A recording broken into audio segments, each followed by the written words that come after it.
사명자에게 열정을 주시는 하나님이란 제목으로 말씀을 나누겠습니다. 먼저 영상을 하나 보도록 하겠습니다.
오늘 영상은 한 사람의 열정을 보여줍니다.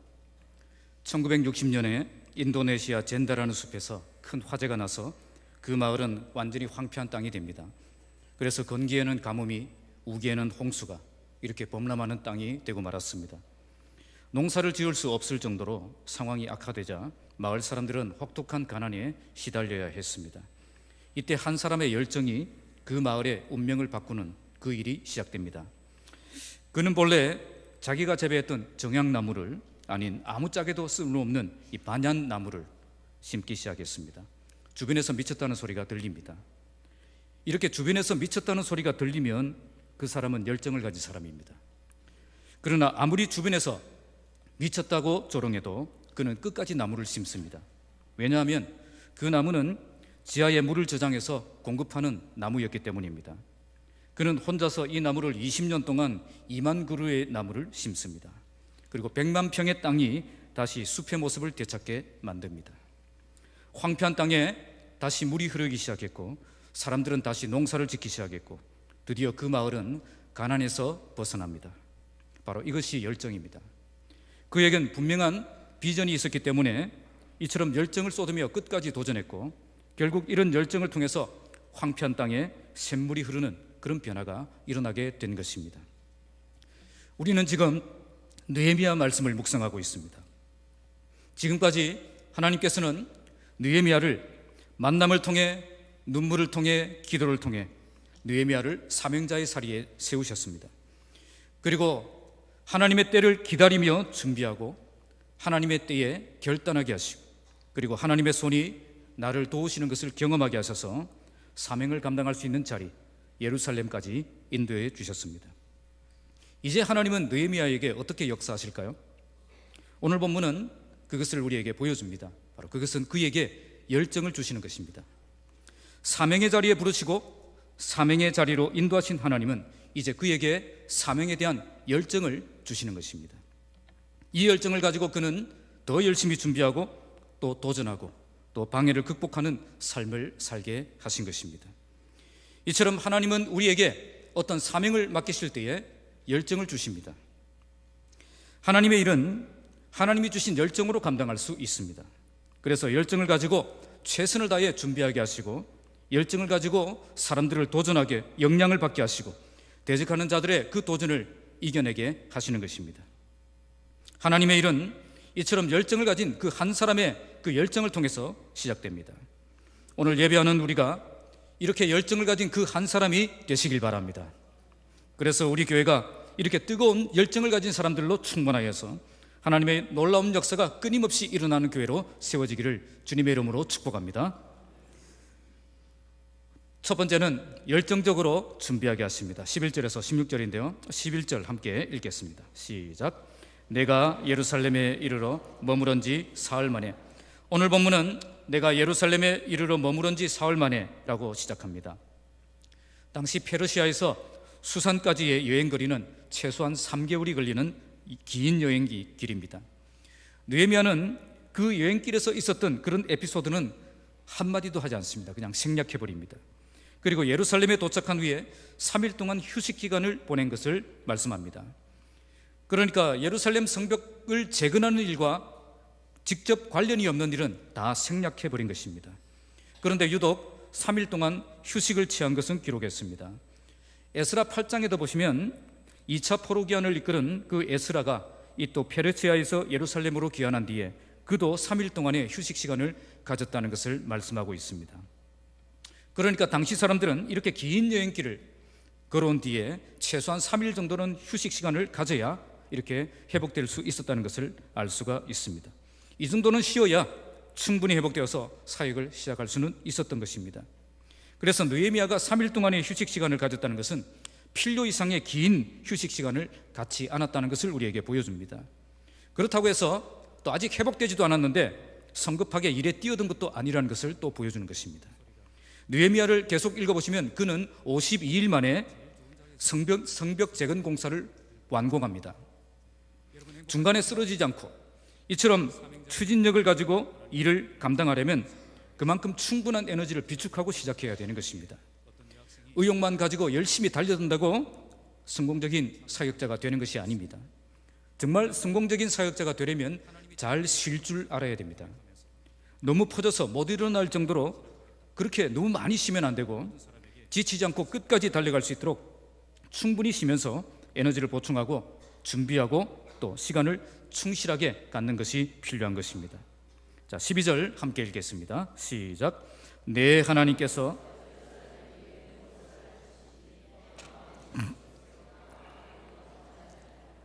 밤에 일어나 몇몇 사람과 함께 나갈세.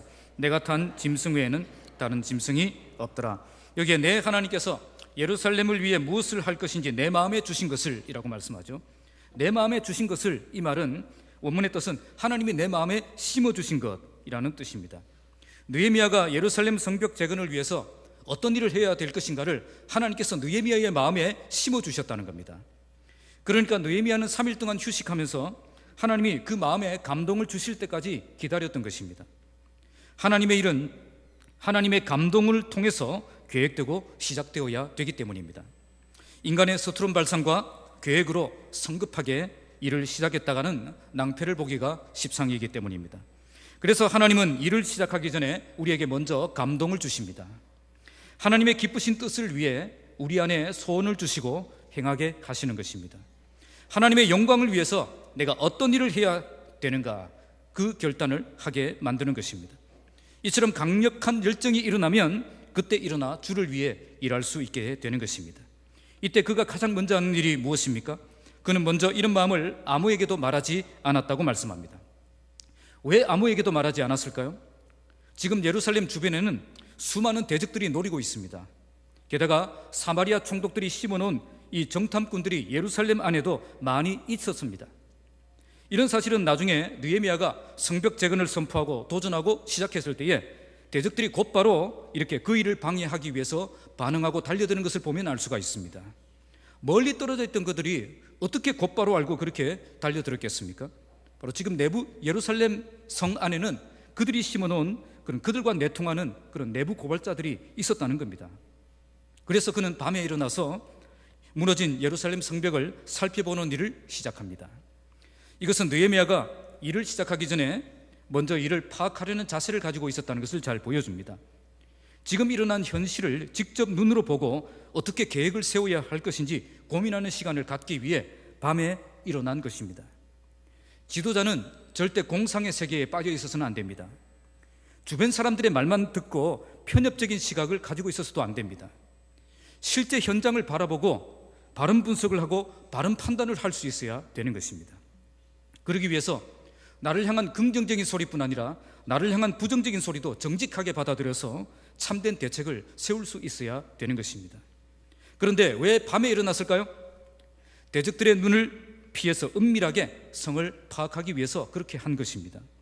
몇몇 소수의 사람들만 데리고 간 것도, 짐승도 한 마리만 데리고 간 것도 모두 대적들의 눈을 피하기 위한 방법이었습니다.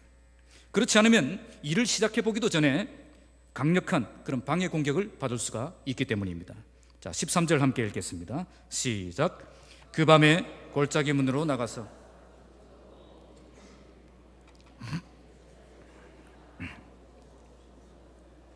자, 이 말씀을 읽을 때 여러분들이 어떤 경로를 통해서 갔는지 짐작이 되십니까? 짐작이 안 되죠. 안 돼야 정상이죠. 그런데 제가 우리 진해를 가지고 이야기를 하겠습니다. 서쪽 장복터널까지 갔다가 부근 로타리를 지나서 남은 로타리로 내려갔다가 그리고 진해루를 살펴보고 다시 올라와서 이동축구장에서 한 바퀴 돌고 거기서 롯데마트까지 올라갔다가 왔던 길로 다시 돌아서 서문으로 왔다. 그러면 감이 잡힙니까? 어떤 식으로 갔는지 감이 잡히죠. 지금 느헤미야가 움직였던 경로가 바로 그것입니다. 예루살렘 서쪽에서 남쪽으로 내려가서 동쪽으로 올라갔다가 다시 돌아서 이렇게 온 것입니다. 거기서 이제 느헤미야가 골짜기 문은 서쪽에 있는 예루살렘 그런 성문 입구입니다. 여기서 용정으로 내려가려면 남쪽으로 와야 됩니다. 용정은 용의 우물이라는 뜻인데요, 아마도 유대인들이 붙인 이름이 아니라 이방인들이 붙인 이름 같습니다. 왜냐하면 유대인들은 용을 이렇게 좋아하지 않습니다. 거기서 분문까지 내려왔습니다. 예루살렘 성 가장 남쪽에 있는 문입니다. 진해로 따지면 진해루로 생각하시면 되겠습니다. 분문은 당시 생활 쓰레기를 버리거나 아니면 희생제사에 쓰였던 짐승의 똥을 이렇게 버렸던 그 흰놈의 골짜기가 그 밑에 있는데 거기에 이제 버리는 문이었기 때문에 이제 똥의 문, 분문이라고 이름을 붙였습니다. 그래서 이 주변 지역은 아무래도 예루살렘 지역에서 가장 빈민층, 빈곤층이 살던 지역으로 볼 수가 있습니다. 우리나라로 치면 전쟁 이후에 거지들이 살던 청계천 그런 다리 밑으로 볼 수가 있겠습니다. 여기까지 와보니까 정말 느헤미야가 듣던 대로 성벽이 다 무너졌고 성문은 불에 타버린 상태에 있음을 발견하게 되어집니다. 자, 14절 함께 읽겠습니다. 앞으로 나아가 샘문과 제일 남쪽에서 이제 동쪽으로 이제 올라갑니다. 나아가서 샘문과 왕의 못에 도착했습니다. 이 문은 예루살렘 동남쪽에 위치한 곳으로서 왕의 못에 물을 기르러 드나드는 문이었기 때문에 샘문으로 이름이 붙여져 있습니다. 그런데 여기 와보니까 짐승이 지나갈 길이 없는 거죠. 짐승 한 마리 지나갈 길이 없을 정도로 이제 완전히 무너졌다는 겁니다. 더 이상 성벽을 따라서 이렇게 움직이는 것은 불가능해졌습니다. 그러면 어떻게 해야 되겠습니까? 느헤미야는 여기서 중단하지 않습니다. 그는 이제 성벽 라인을 따라 올라가지 않고 예루살렘 성과 이렇게 나란히 가고 있는 기드론 골짜기를 따라서 이렇게 움직이게 됩니다.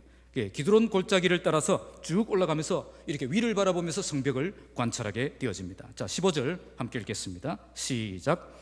그 밤에 시내를 따라 올라가서 성벽을 살펴본 후에 돌아서 골짜기 문으로 돌아왔으나 여기 나온 시내가 바로 기드론 시내, 기드론 골짜기를 말합니다. 예루살렘 성은 여러 골짜기로 이렇게 둘러싸여 있는 천연 요새입니다. 남쪽에는 흰놈의 골짜기가 있고 그리고 동쪽에는 기드론 골짜기가 있습니다. 느헤미야는 동쪽에 있는 이 기드론 골짜기를 따라서 올라가면서 이 왼편에 있는, 여러분이 보면 이쪽이죠, 왼편에 보면 있는 그 성벽의 상태를 살펴보면서 이렇게 올라간 것입니다. 그리고 그 성을 다 살펴본 뒤에 다시 돌아서 이렇게 이제 본 위치로 돌아온 것입니다. 자, 16절 함께 읽겠습니다. 시작. 방백들은 내가 어디 갔었으며 무엇을 하였는지 알지 못하였고 나도 그 일을 유다 사람들에게나 제사장들에게나 귀족들에게나 방백들에게나 그 외에 일하는 자들에게 알리지 아니하다가, 느헤미야는 이렇게 밤에 사전답사를 하면서 유다 사람들에게, 제사장들, 귀족들, 방백들, 그리고 심지어 자기와 함께 일하는 자들에게도 알리지 않았다, 그렇게 말씀합니다. 아무에게도 알리지 않고 은밀하게 준비했기 때문에 방백들은 내가 어디 갔었으며 무엇을 하였는지 알지 못하였다고 말씀합니다. 이처럼 하나님의 일은 아무도 알지 못하는 시간에 아무도 알지 못하는 장소에서 시작된 것입니다. 본문에 그 밤에라는 말이 계속 반복되고 있습니다. 모두가 잠들어 있던 그 시간에 한 사람이, 하나님의 사람이 움직이고 있었다는 겁니다. 느헤미야는 다른 사람들이 잘 때 깨어 있었고 다른 사람이 쉴 때 일하고 있었던 것입니다. 느헤미야가 왜 이렇게 하고 있었습니까? 바로 그에겐 하나님이 주신 열정이 있었기 때문입니다. 하나님은 이처럼 사명을 주시기 전에 열정을 주십니다. 이처럼 하나님의 열정이 있는 사람은 준비할 때부터 확실히 차이가 납니다. 정말 사명에 제대로 뛰어들기 위해서 정말 최선을 다해 준비하는 모습이 그에게 있다는 것입니다. 그래서 정말 이 사람이 하나님이 쓰실 사람인가 아닌가 준비하는 모습만 보면 알 수 있습니다. 하나님의 주신 그 소원이 있는 사람은 절대 시간을 낭비하지 않습니다. 본격적인 사역이 시작되면 그때 열심히 하겠습니다, 그렇게 나오지 않습니다. 정말 제대로 쓰임받기 위해서 정말 최선을 다해 준비하는 삶을 살게 되는 것입니다. 오늘 느헤미야가 왜 충분한 휴식 시간을 가졌습니까? 정말 잘 준비하기 위해서 그런 것입니다. 그가 왜 하나님이 감동이 주어질 때까지 기다렸습니까? 더 잘 준비하기 위해서 그랬던 것입니다. 왜 다른 사람들에게 알리지 않고 혼자 비밀리에 탐사를 시작했습니까? 보다 더 지혜롭고 보다 더 철저하게 준비하기 위해서 그렇게 했던 것입니다. 하나님의 일은 바로 이런 열정을 가진 그 한 사람을 통해 시작된 것입니다. 하나님은 열정을 품고 철저하게 준비한 느헤미야 그 한 사람을 통해서 하나님의 역사를 시작하신 것입니다. 오늘 우리가 하나님께 쓰임받는 인생을 살려면 이처럼 하나님이 주신 열정을 가지고 최선을 다해 준비하는 삶을 살아야 되는 것입니다. 하나님은 이렇게 준비된 그 사람을 붙잡고 일하십니다. 그래서 열정을 주시고 힘써 준비하게 하시는 것입니다. 오늘 이런 열정이 우리 모두에게 회복되기를 바랍니다. 곳곳에서 필요한 사역을 위해서 충실하게 훈련받고 준비하는 그 사람들이 일어나는 교회가 되기를 바랍니다. 그때 우리 교회가 살아있는 움직이는 그런 교회로 세워줄 수가 있는 것입니다. 오늘 교회 안에서 주목받는 자리에서 인정받고 싶어하는 사람들은 많지만 보이지 않는 곳에서 하나님이 쓰실 때를 대비해서 기다리면서 열정으로 준비하는 그런 사람은 적다는 겁니다. 교회의 미래는 하나님이 쓰실 때를 기다리며 남다른 열정을 쏟아서 철저하게 준비하는 그 사람들을 통해서 교회의 미래가 결정되는 것입니다. 오늘 우리 교회가 하나님이 주신 열정으로 충실하게 준비하는 일꾼들이 많이 세워져서 주님 오시는 그날까지 이렇게 준비된 일꾼들이 계속 세워지는 그런 교회가 되기를 주님의 이름으로 축복합니다. 두 번째는 다른 사람들에게 열정적으로 도전하는 그 모습이 느헤미야에게 보입니다. 17절 18절인데 17절 함께 읽겠습니다. 시작. 후에 그들에게 이르기를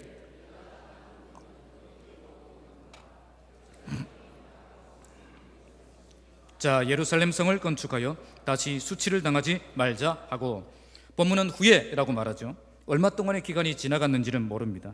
그러나 느헤미야는 성벽을 살펴본 뒤에 치밀한 진단과 계획을 세우고 준비했을 것입니다. 이렇게 치밀한 준비가 끝난 뒤에 그는 드디어 적절한 때를 만나 이스라엘 백성들에게 강하게 도전하기 시작했던 것입니다. 느헤미야는 이제 성벽을 봤으니까, 이제 파악했으니까 그냥 곧바로 시작하면 되겠다, 그렇게 성급하게 시작하지 않았습니다. 그는 하나님의 때를 기다렸습니다. 하나님의 때가 어떤 때죠? 바로 하나님의 역사가 일어나는 때입니다. 하나님의 때가 되면 하나님이 일하시고 하나님의 역사가 일어나고 하나님의 능력을 경험할 수가 있습니다. 그래서 하나님의 때가 되자 느헤미야도 함께 일어났습니다. 왜 일어났죠? 다른 사람들에게 도전을 주기 위해서 일어난 것입니다. 나는 준비가 되었지만 아직 다른 사람들은 준비가 되지 않았다는 겁니다. 성벽 재건은 나 혼자 하는 일이 아니라 함께 달라붙어서 함께 감당해야 되는 일이기 때문입니다. 아직 이스라엘 백성들은 성벽 재건을 할 준비가 되어 있지 않았습니다. 느헤미야는 성벽 재건에 대한 그 사명감과 열정이 충만했지만 백성들은 아직 성벽 재건에 대한 그 비전이 없었다는 겁니다. 그래서 이제 느헤미야는 하나님이 나에게 주신 그 비전을 모든 이스라엘 백성들이 함께 가질 수 있도록 도전하고 있는 것입니다. 지금 이스라엘 백성들의 문제가 무엇입니까? 그들도 예루살렘 성벽 재건이 필요하다는 것은 알고 있는 사람들이었습니다. 그들도 현실은 잘 알고 있었습니다. 그러나 우리가 이 현실을 극복할 수 있다는 사실은 모르고 있었습니다. 왜 그렇습니까? 그들에겐 과거에 실패했던 그 경험이 있기 때문입니다. 그들은 말합니다. 우리도 해봤는데 실패했습니다. 우리도 예전에 다 해봤는데 이건 안 되는 일입니다. 우리의 처지는 우리가 더 잘합니다. 이건 불가능합니다. 그들도 과거에는 열정을 가지고 도전했던 사람들입니다. 그러나 이제는 그 열정 다 잃어버리고 패배감에 젖어서 그렇게 살아가고 있다는 것입니다.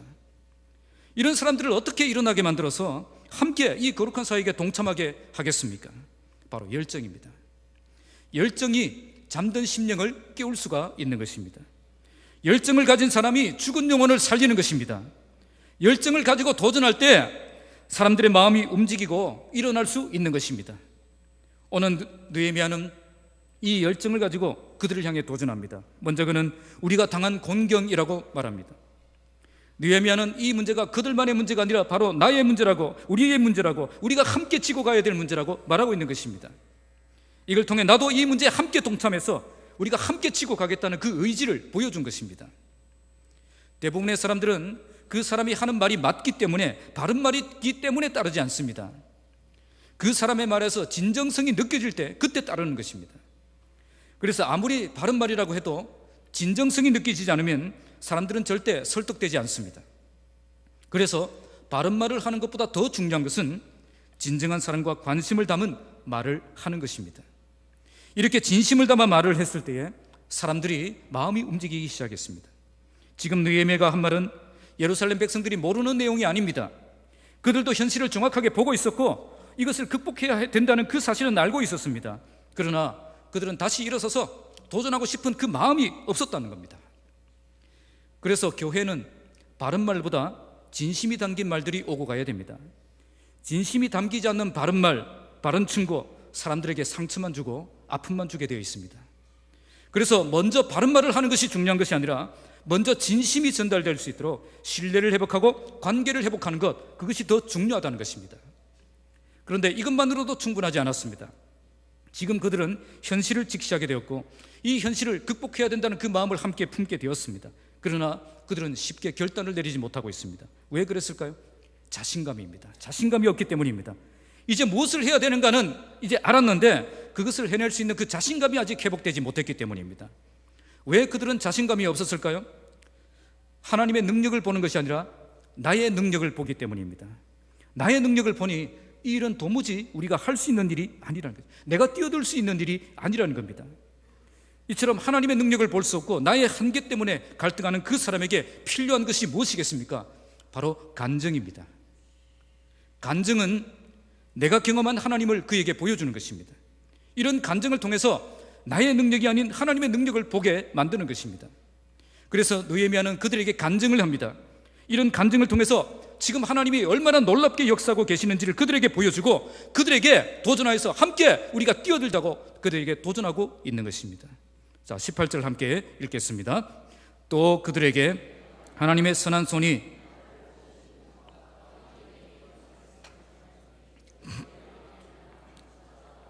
모두 힘을 내어 이 선한 일을 하려 하며, 그들에게 진심을 보여주고 열정을 보여주고 비전을 보여줬다면 이제 무엇을 보여줘야 되겠습니까? 바로 하나님의 손입니다.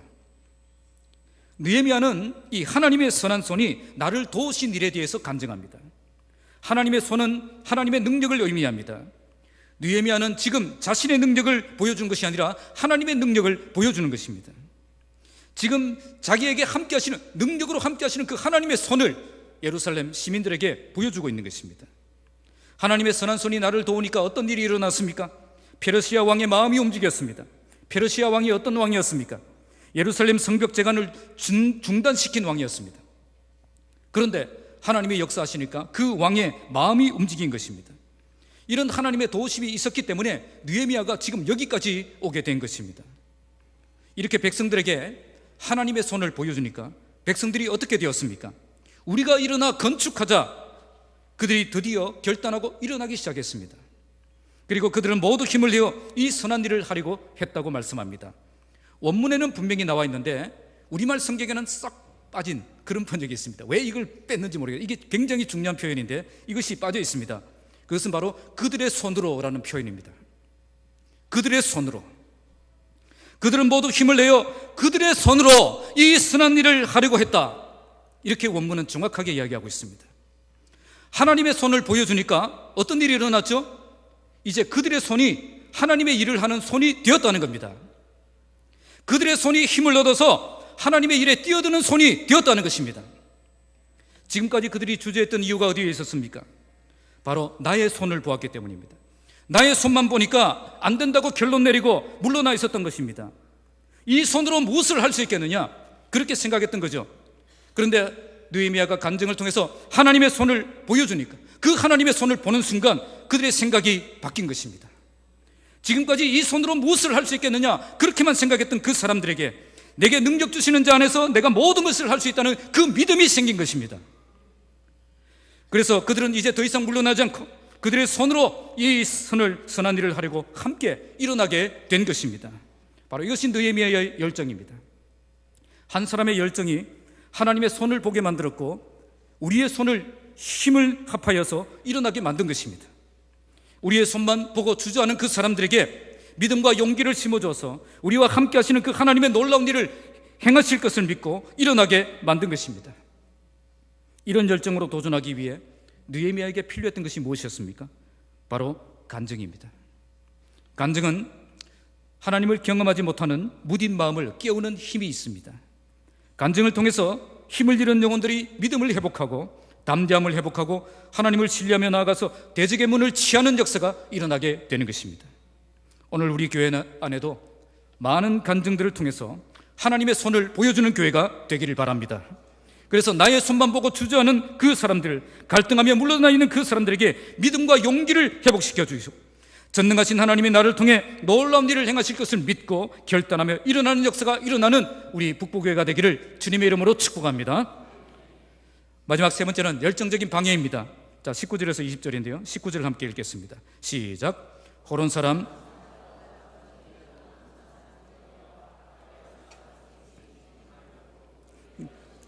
우리를 비웃어 이르되 너희가 하는 일이 무엇이냐, 너희가 왕을 배반하고자 하느냐 하기로. 하나님의 때가 되면 하나님의 사람들에게만 열정이 생긴 것이 아닙니다. 마귀도 자기 사람들에게 열정을 준다는 것이죠. 그래서 그들도 역시 열정을 가지고 일어납니다. 그리고 하나님의 일을 하려는 사람을 방해하는 겁니다. 하나님의 사람들이 일어날 때 항상 마귀의 사람들도 일어난다는 것, 그걸 우리가 염두에 두고 하나님의 일을 해야 됩니다. 오늘 본문에 호론 사람 산발랏, 종이었던 암몬 사람 도비야, 아라비아 사람 게셈 이렇게 등장합니다. 호론 사람 산발랏은 당시 사마리아 총독이었습니다. 그리고 암몬 사람 도비야는 그의 부하였습니다. 아라비아 사람 게셈은 요단 동쪽 지역인, 그러니까 이스라엘의 동남쪽 지역에 있는 요르단 남쪽 지역을 통치하던 왕이었습니다. 그러니까 예루살렘을 둘러싼 모든 정치 세력들이 다 들고 일어났다고 보면 되겠습니다. 지금 이 사람들이 왜 일어났죠? 하나님의 일을 막기 위해서 일어난 것입니다. 표면적으로만 보면 정치적인 이권 때문에 그들이 일어난 것처럼 보이지만 사실은 하나님의 일을 막으려는 마귀의 역사가 그 속에 숨어 있다는 겁니다. 지금 이 땅에 예루살렘 성을 재건하면 하나님의 나라가 강하게 세워지는 것을 의미합니다. 여기에 하나님의 나라가 강하게 세워진다는 것은 곧 마귀의 나라가 약해진다는 겁니다. 그래서 마귀가 주변 정치적인 상황을 이용해서 통치자들의 마음을 움직이고 그들로 일어나 방해하는 세력이 되게 만든 것입니다. 그러면 어떤 방법으로 공격합니까? 첫째는 노골적인 비웃음이고 둘째는 중상모략으로 협박하는 것입니다. 그들은 먼저 노골적으로 비웃습니다. 오늘 말씀에 우리를 업신여기고 우리를 비웃어 이르되, 업신여겼다는 말은 아주 형편없는 수준으로 보았다는 거예요. 비웃었다는 말은 노골적으로 무시했다는 겁니다. 그들이 이렇게 업신여기고 비웃었던 이유가 무엇입니까? 바로 그들의 손만 보았기 때문입니다. 예루살렘 백성들의 그 손을 보니까 가소롭게 보이는 거죠. 저 손으로 무엇을 할 수 있겠느냐? 그들도 보니까 이것은 안 되는 일이다. 그리고 비웃었다는 거죠. 마치 골리앗이 다윗이 들고 있는 돌멩이, 막대기, 그것을 보고 비웃은 거죠. 나를 괴로워하고 그렇게 돌멩이 들고 막대기 들고 왔느냐? 그렇지만 하나님의 손이 다윗의 손과 함께 하셔서 하나님의 손이 함께 하시는 그 사람이 얼마나 무서운 사람인가를 골리앗은 모르고 비웃고 있었던 것이죠. 이와 마찬가지로 그렇게 해서 어떻게 되었습니까? 골리앗은 만군의 여호와의 손이 함께하는 그 다윗에 의해서 머리가 터지고 쓰러질 수밖에 없었던 것입니다. 골리앗은 다윗의 손만 보고 비웃었습니다. 하지만 하나님은 다윗의 손에 함께 하셔서 하나님의 손이 함께 하시는 그 사람이 얼마나 무서운 사람인가, 그것을 보여주고 있었던 것입니다. 이와 마찬가지로 지금 이스라엘 백성들도 그들의 손만 가지고 있는 것이 아니죠. 여호와의 손이 그들을 돕고 있다는 겁니다. 이처럼 여호와의 손이 돕고 있는 그 사람이 얼마나 무서운 사람인가를 그들은 아직 모르고 있는 것입니다. 그래서 지금은 마음껏 비웃고 조롱하고 있지만 결국 하나님의 능력 앞에 굴복하게 되는 것입니다. 그리고 그들은 중상모략으로 협박했습니다. 너희가 하는 일이 무엇이냐? 너희가 왕을 배반하고자 하느냐? 이것은 과거의 실패를 떠올려서 그들에게 두려움이 생기도록 만드는 전략입니다. 에스라 4장에 보면 2차 포로기한 때에 그들은 페르시아 왕에게 고발해서 유대인들이 왕을 배반하기 위해서 예루살렘 성벽을 재건한다고 그렇게 고발해서, 그래서 왕으로 하여금 성벽 재건을 중단시키도록 만든 적이 있었습니다. 지금 그들이 이런 협박을 하는 이유가 무엇이겠습니까? 그들은 과거에도 이 방법으로 성벽 재건을 막은 적이 있기 때문에 이번에도 이 방법으로 공격하면 저들은 힘을 잃고 쓰러질 것이다, 그렇게 생각하고 공격하는 것입니다. 이처럼 마귀는 우리가 무너진 자리, 우리가 쓰러진 자리를 너무나도 잘 알고 있습니다. 어디를 어떻게 공격하면 힘을 잃고 무너지는지 알고 있다는 거죠. 그래서 그것을 집중 공격하는 것입니다. 그래서 우리는 과거의 실패 때문에 발목이 잡혀서 지금 하나님이 함께 하시고 새 일을 행하실 것을 볼 수 없는 그런 사람이 되면 안 되는 것입니다. 우리는 얼마든지 넘어질 수 있습니다. 그러나 다시 일어서면 됩니다. 옛날에 안 되었다고 지금도 안 되는 것이 아니라는 거죠. 과거에는 실패했지만 지금은 승리할 수 있음을 믿고 또 일어나고 또 도전해야 되는 것입니다. 오늘 본문을 통해서 마귀는 두 가지 방법으로 우리를 공격한다는 것을 보여줍니다. 첫째는 우리의 손만 보게 만들어서 자신감을 잃게 만들고, 둘째는 과거의 실패만 보게 만들어서 현재 우리와 함께 하셔서 새 일을 행하시는 그 하나님을 바라볼 수 없게 만드는 전략입니다. 지금 내가 나의 손만 보고 있다면 지금 여러분들은 마귀의 공격에 무너진 것입니다. 다윗이 골리앗의 말만 듣고 나의 손만 봤다면 어떻게 했을까요? 골리앗을 향해 뛰어갔겠습니까? 분명히 실패하고 말았을 것입니다. 그러나 나는 연약하지만 나와 함께 하시는 그 만군의 여호와 하나님, 그 하나님의 이름을 믿고 그 이름의 능력을 의지하며 나아갈 때에 승리할 수 있었던 것입니다. 그리고 지금 내가 과거의 실패만 보고 있다면 마귀의 공격에 무너진 것입니다. 우리는 과거의 실패만 가진 것이 아니라 과거의 승리도 있다는 것을 기억해야 됩니다. 다윗이 골리앗을 향해 나아갈 때에 사울은 이렇게 말합니다. 네가 가서 저 블레셋 사람과 싸울 수 없으리니 너는 소년이고 저는 어려서부터 용사임이라. 이때 다윗은 어떻게 고백합니까? 사무엘상 17장 34절에 주의 종이 아버지의 양을 지킬 때에 사자나 곰이 와서 양떼에게서 새끼를 물어가면 내가 따라가서 그것을 치고 그 입에서 새끼를 건져내고 그것이 일어나 나를 해치고자 하면 내가 그 수줌을 닦고 때려 죽였습니다. 여호와께서 나를 사자의 발톱과 곰의 발톱에서 건져내셨은즉 나를 이 블레셋 사람의 손에서도 건져내실 것입니다. 다윗은 분명히 사자의 발톱과 곰의 발톱보다 더 연약한 손을 가지고 있습니다. 하지만 그때 나와 함께 하신 그 하나님의 손은 사자의 발톱보다 곰의 발톱보다 더 강한 크신 능력의 손이었던 것입니다. 그래서 하나님께서 나를 이 블레셋 사람의 손에서도 건져낼 수 있음을 믿게 된 것입니다. 과거의 실패를 생각하지 않고 과거에 경험한 그 하나님을 기억한 것입니다. 그리고 그 능력의 하나님이 지금도 나와 함께 하시고 새 일을 행하실 것을 믿고 그 믿음으로 굳게 일어섰던 것입니다. 지금도 끊임없이 마귀는 나의 이 연약한 손을 보게 만들고 과거의 실패를 들추어서 발목을 잡으려고 할 것입니다. 그러나 과거의 실패를 볼 것이 아니라 우리는 과거에 경험한 그 하나님을 기억해야 될 것입니다. 그리고 그 능력의 하나님이 지금도 나와 함께 하시고 새 일을 행하실 것을 믿고 굳게 일어서야 되는 것입니다. 20절 함께 읽겠습니다. 내가 그들에게 대답하여 이르되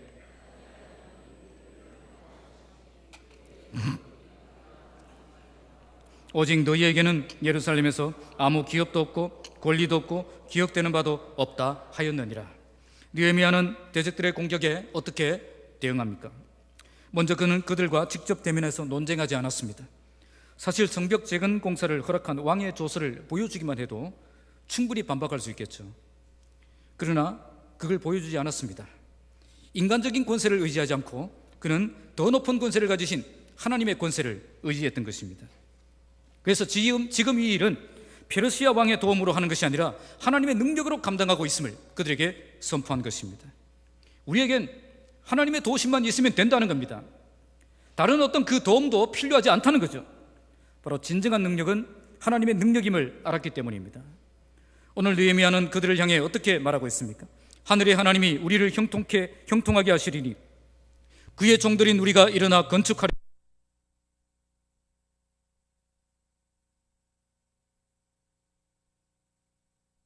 하였느니라. 느헤미야가 그들에게 선포한 말은 세 가지입니다. 먼저 하나님이 우리와 함께 하신다. 그래서 우리는 반드시 성공한다. 그리고 너희는 국물도 없다. 그거예요. 이것은 하나님의 일이며 하나님이 우리를 통해서 이 일을 반드시 형통하게 하실 것이라고 선포합니다. 그리고 이런 놀라운 일에는 너희는 안 끼워줄 테니 함부로 들어올 생각하지 말라. 그렇게 선포한 것입니다. 오늘 대적들이 마귀가 준 그 열정으로 이렇게 도전한다면 느헤미야는 더 강한 열정으로 반격하고 있는 것을 볼 수가 있습니다. 마귀의 열정으로 도전한다면 우리는 하나님의 열정으로 더 강하게 맞서야 되는 겁니다. 오늘 느헤미야가 이렇게 주눅들지 않고 자신감을 가지고 반격할 수 있었던 이유가 어디에 있었습니까? 나의 손만 보지 않고 하나님의 손을 보았고 과거의 실패를 보지 않고 지금 함께 하실 그 하나님을 믿음의 눈으로 보았기 때문입니다. 그래서 우리는 하나님의 일을 하고 있으며 하나님이 우리를 형통하게 하실 것이며 우리는 반드시 이를 이뤄낼 것이며 너희들은 구경만 잘 해라고 선포할 수 있었던 것입니다. 우리가 하나님이 기뻐하시는 일을 시작하려고 할 때 마귀도 일어나서 우리를 도전할 것입니다. 이때 우리는 영적 분별력을 가지고 이것이 마귀의 도전임을 분별할 수 있어야 됩니다. 그리고 나의 이 연약한 손과 나의 실패한 모습 때문에 마귀의 공격 앞에 맥없이 무너져서 일어날 힘도 다 잃어버리는 그런 사람이 되면 안 됩니다. 그런데 많은 사람들이 보면 하나님의 일을 너무 쉽게 포기하는 것을 종종 볼 수가 있습니다. 대부분 이 두 가지에 걸려 있습니다. 나는 이 일에 적합한 사람이 아닙니다.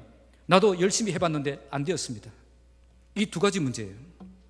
하나님의 손이 아닌 나의 손을 볼 때 승리했던 경험이 아니라 실패했던 경험만 보면 사람은 이렇게 무너지게 되어 있습니다. 오늘 우리는 지금 우리가 하고 있는 이 일이 하나님이 기뻐하시는 일이기 때문에 하나님이 반드시 이루신다는 그 확신을 가지고 일해야 됩니다. 그리고 나의 손만 보지 않고 하나님의 손을 바라봐야 됩니다.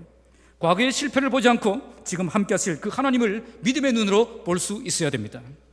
그래서 하나님이 기뻐하시는 일을 감당하면서 마귀의 공격 때문에 맥없이 무너지는 사람이 아니라 주님 오시는 그날까지 잃어버린 열정을 끊임없이 회복하며 끊임없이 도전하며 끊임없이 전진하며 하나님이 하라고 하신 그 일을 충성되게 감당하는 저와 여러분들이 되시기를 주님의 이름으로 축복합니다. 말씀을 맺겠습니다. 하나님은 우리에게 어떤 사명을 주실 때에 열정을 함께 주십니다. 하나님의 일은 하나님이 주신 열정으로 감당할 수 있습니다. 그래서 열정을 가지고 최선을 다해 준비하게 하시고 열정을 가지고 다른 사람들에게 도전을 주며 역량을 주게 하시고 대적하는 자들의 도전을 이겨내는 삶을 살게 하시는 것입니다. 오늘 하나님께서 우리 교회 안에도 이런 열정을 부어주시기를 소원합니다. 그래서 곳곳에서 하나님이 주신 소원을 붙잡고 충실하게 훈련받고 준비하는 사람들이 세워지길 바랍니다. 정말 하나님이 쓰실 때를 위해서 남다른 열정을 쏟아서 철저하게 준비하며 달려가는 일꾼들이 많이 세워지는 그런 우리 교회 되기를 바랍니다. 또한 뜨거운 열정을 가지고 다른 사람들을 도전하는 교회가 되길 바랍니다. 참된 열정을 가진 그 사람 옆에 있으면 나도 함께 뜨거운 열정을 품게 되어 있습니다. 특히 간증을 통해서 하나님의 손을 보여주는 교회가 되길 바랍니다. 그래서 나의 손만 보고 주저하고 있는 그 사람들이 믿음과 용기를 회복하고 일어나는 그런 교회가 되길 바랍니다. 마지막으로 마귀의 공격 앞에 무너지지 않고 더욱 강한 열정으로 전진하는 교회가 되길 바랍니다. 그러기 위해서 나의 손만 보지 않고 하나님의 손을 보아야 됩니다. 과거의 실패를 보지 않고 우리와 함께 하실 그 하나님을 믿음의 눈으로 바라보아야 됩니다. 우리의 교회가 마귀의 공격 앞에 맥없이 무너지는 교회가 아니라 더욱 강한 열정으로 하나님 주신 일을 끊임없이 감당하는 교회가 되길 바랍니다. 우리 교회가 이렇게 뜨거운 열정 가득한 교회가 되길 바랍니다. 그래서 곳곳에서 열정을 쏟아 준비하는 사람이 가득하고 하나님의 손을 보여주며 도전하는 사람이 가득하고 어떤 어려움에도 굴복하지 않고 열정을 쏟으며 끝까지 전진하는 사람들이 가득한 그런 교회 되기를 주님의 이름으로 축복합니다. 기도하겠습니다.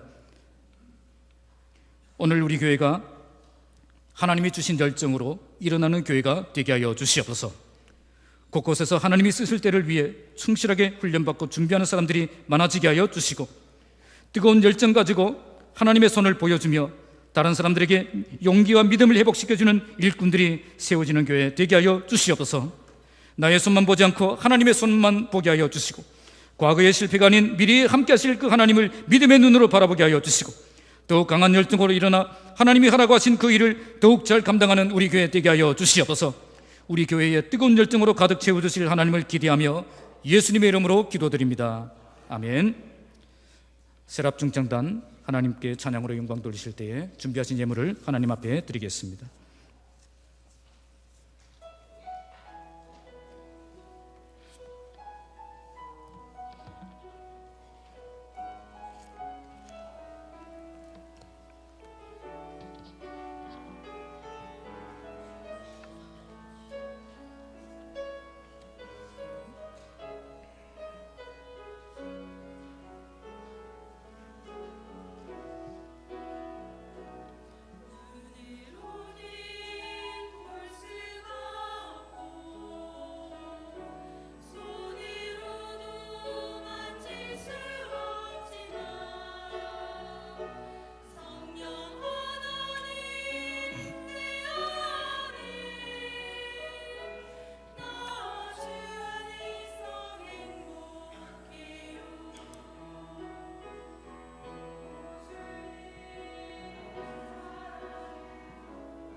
아멘.